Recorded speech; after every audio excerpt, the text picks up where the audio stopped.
Hello world, Seghter here. Welcome back to my commute series. A very short video, short and sweet, trying to explain why Forza Horizon is such a resounding success. One could say the game is just that good, dude. Deal with it. No. This is not how you learn anything from life. I like to dissect things a bit. And I can speak about myself. Why I decided to buy the premium edition on Steam in early access, to benefit from the early access. One, it's my schedule. Beginning this week, my time will run tighter and tighter. I won't have the same amount of time as I did before. This is like 5 points out of 100. 2, I invested a lot of money in a gaming wheel in the Forza ecosystem, as I showed on my channel. I have unboxing videos. This can also be considered 2 points out of 100. I'm not keeping tabs on points, so I may exceed or fail to meet expectations. Furthermore, I'm lacking a connector for the consoles on this gear, and I invested a lot of money in my PC, particularly my video card, which is the ROG Astro RTX 5080. I wanted to buy a 5090, but it was too bloody expensive. This is like 10 points. It's a big deal. Next up, the fact that this is a game by Xbox Game Studios, and I root for them. I root for Xbox Game Studios. I'm a fan. I was really sad on the whole policy. This is an Xbox, that's an Xbox, but in this situation, this particular situation, to benefit from the RTGI of the video game, of the enhanced graphical features, you have to play it on PC. Sadly, even the PlayStation 5 Pro will not be much better. It will have better stability and perhaps better graphical features, but it will never run quality mode at 60 FPS.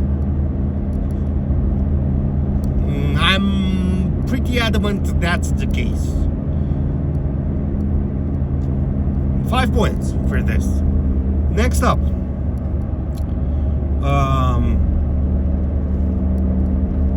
this is Forza. The Forza series has a really strong footprint. I love the Forza series. 5 points. The game is set up in Japan. We are beginning to enter the nitty-gritty. I think this may be actually, I'm sorry that I crammed this into so early, but I don't know how much I can record. I'm running tight on storage space on my iPhone, and it's a wonderful thing to behold. 20 points. I'm a huge fan of Japan. This is a really important, momentous video game to behold. Yeah, it's not an identical copy. It's not a faithful copy of Japan. However, it's good enough. It's good enough, and it really matters, because Japan is something truly special. Up next, they may go to Forza Horizon 7 Switzerland, for example, or even better, Forza Horizon 7 Scandinavia. So to have Finland, Sweden, Norway, Denmark, the Faroe Islands, even some events. In Iceland as well would be really nice. I think it could actually be a bigger success than Forza Horizon 6, but it's really difficult. There are very few chances that something ever tops Japan for Forza. Up next is the fact that this is based on the Japanese car culture, which is the most advanced, most beautiful thing in the world, especially with the drifting, with the toge races, the mountain pass driving. It's simply superb. Japanese manufacturers. You get Japanese manufacturers, especially Mazda, which is my jam. Which is I can describe me as religious, but I believe my faith is Mazda. Okay, I'm a huge Mazda fan. For me, there's Mazda and there's anything else.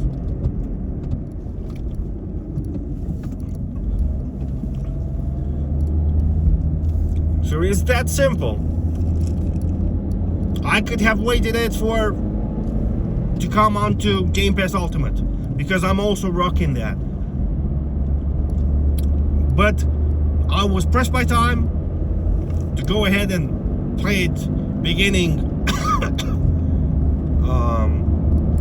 May 15th, and I went ahead, I bought myself. Yeah, it was expensive. 120 euros is nothing to joke about. It's almost the price of 2 full games, and I couldn't pay on interest, because when you usually get collector's edition of video games, I pay on interest. So basically, beg your pardon, English is not my native language, so keep switching up, especially when I am in a hurry. My Romanian surfaces, and sometimes it even pulls ahead.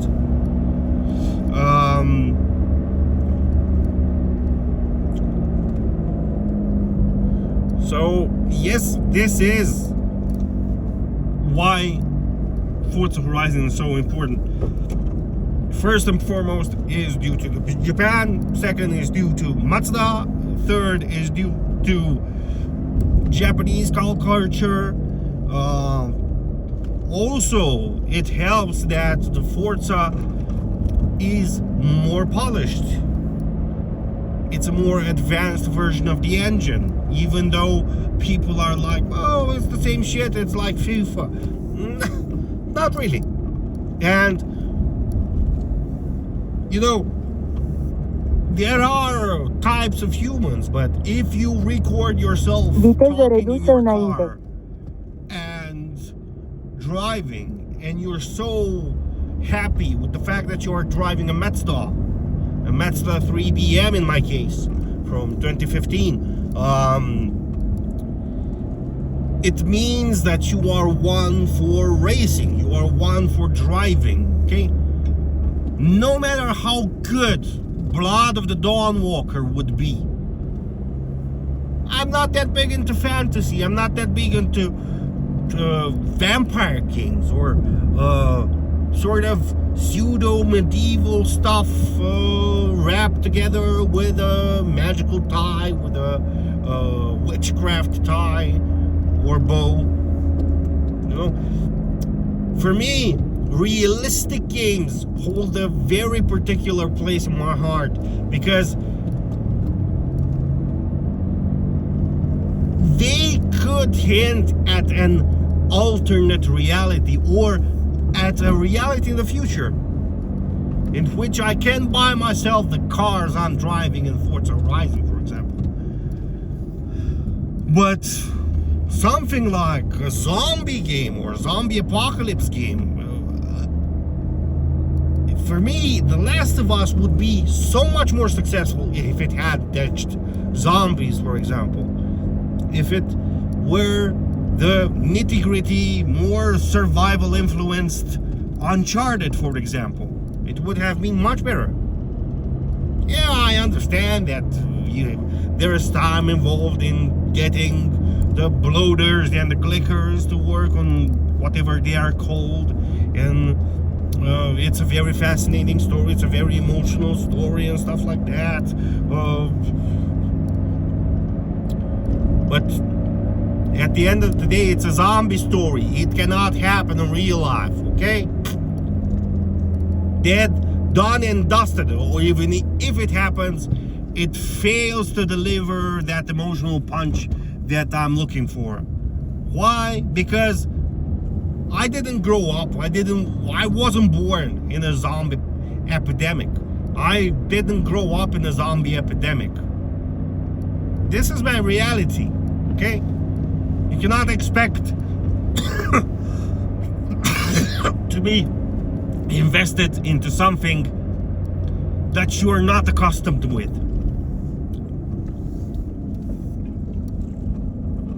You're simply not a fan.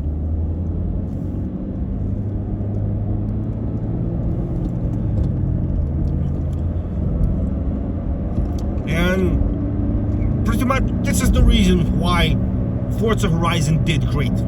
You can study it, you can look at the gamer typology for Forza Horizon 6. You can ask me anytime why I bought Forza Horizon 6, and I will tell you exactly why. In detail, going into deep detail.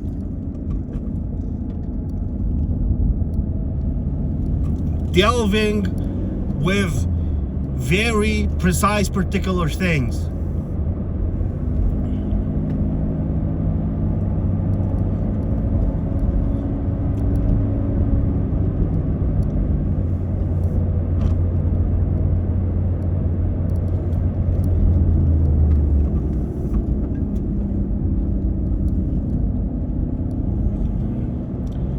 Because I'm not the kind of person who goes, oh, the game is just good. It's that simple. No, it's never that simple. And this is the reason why up next I will buy 007 First Light. And also, I love Japan, okay? So it's in my interest for something that at least does the work of promoting Japan to be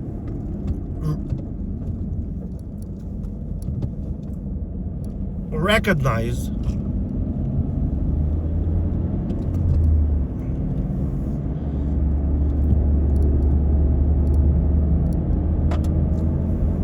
and supported.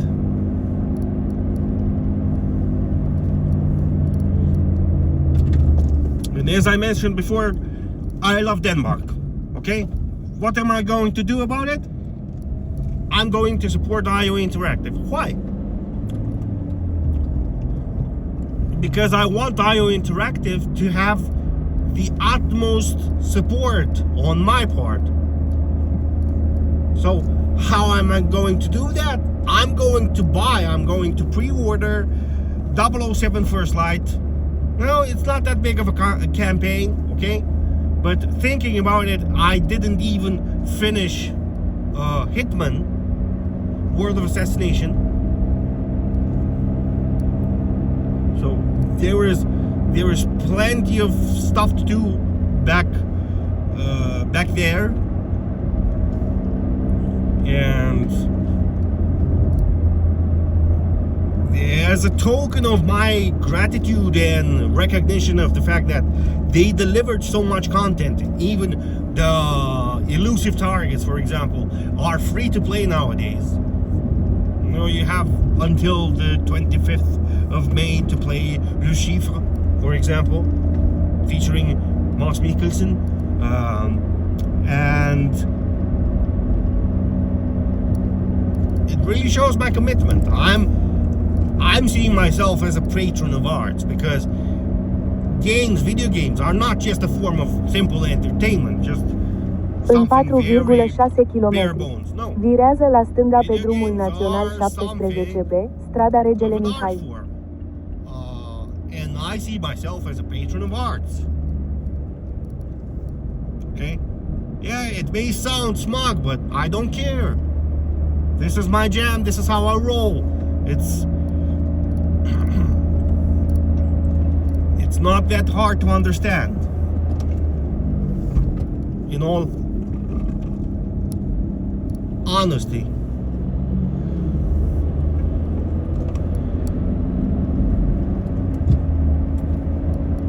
And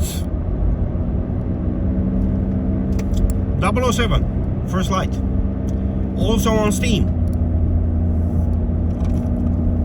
It's kind of disappointing that at launch you don't get all the graphical features, but it will have to wait. It will have to wait because the game shows a lot of promise.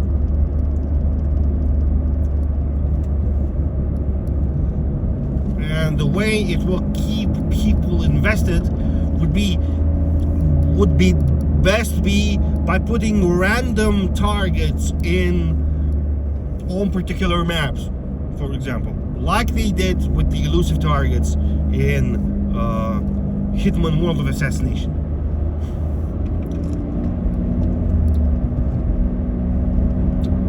I have no doubt that they can actually pull this out. So I'm rooting for them. I'm very positive about 007 First Light. And the reason why this is so funny is because I criticized the modern Hitman games due to a loss of identity, for example. It didn't feel as nitty-gritty as they felt before. And what it reminded me best of, it was killing those kind of almost villains, almost Bond-like villains. So it remembered me of James Bond. And seeing them commit to a James Bond movie is so natural of an evolution for them that I have no words for it. In time, I learned to appreciate what they did and just how good Hitman as a franchise has become. And the fact that they are here ever since 1999 with Hitman, it's simply put, it's outstanding. It's something you can only dream of.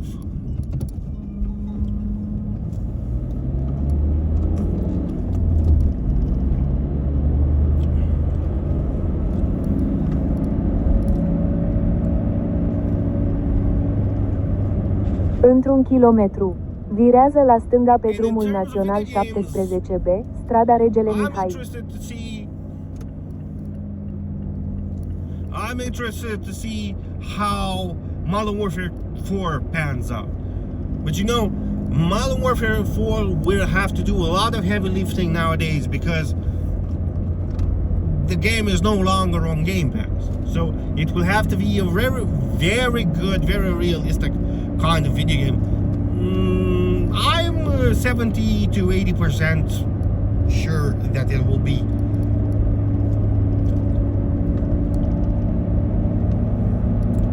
But I don't consider it to be a contender for Game of the Year. And in terms of GTA, we will Virează have to la stânga pe drumul național 17B, strada Regele Mihai. Is like 90 euros or even more.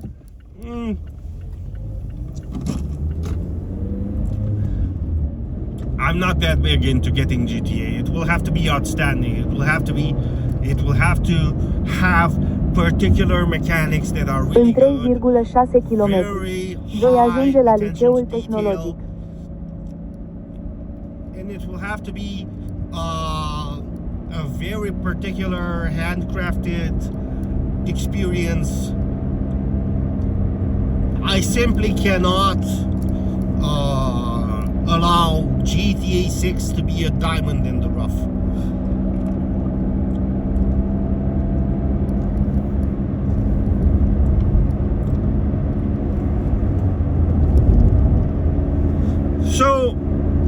this was about it for my rant. I will see you guys next time in a future video. In the meantime, have a great week ahead. Do your best to keep safe and sound. Make the most of your time. Thrive and prosper. And on that bombshell, I will see you guys next time. Thanks for watching. Seghter out.